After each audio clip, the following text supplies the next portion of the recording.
এরপর থেকে আমি যা জেনে আসছি তাই একমাত্র সত্য। আমি হলাম হাসমত চৌধুরীর একমাত্র সন্তান, একমাত্র ছেলে। এর বাইরে আর কোনো সত্য নাই, আর আমি কোনো সত্য বিশ্বাস করি না। তুই এখন এই মুহূর্তে এই বাড়ি থেকে বেরোবি। তার কোনো কথা বলবে না। অনেক ধরে বয়ে রয়েছে, চলো তো বাড়িতে চল। এখন পরে যাবো না, ওই করে খাই লই, জানি করে আছি না, ভুক লাগছে না এখন। আগে চারটে খাই, দুজন মিলে খাওয়া দাওয়া করে তারপর যাবো করে।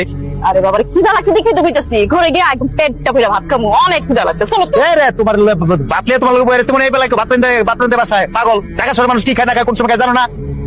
দুপুরে আমি আগে একটু খাওয়ানোর ব্যবস্থা করি, দুজন মিলে খায় ঠান্ডা মাথায় তারপর যাইতেছি, একটু পরে যাই। খাওয়ানোর কথা যে কইতাছো, টাকা আছে নি তোমার কাছে যে খাইবা? ভগিনী পোলা মনে করছো নাকি টাকা থাকবো না আমার? হ্যাঁ, আর টাকা আছে, এত বাড়ির মালিকের ছেলে আমি, তুমি কি মনে করছো? তুমি বসো, আমি একটু খাওয়ার ব্যবস্থা করি।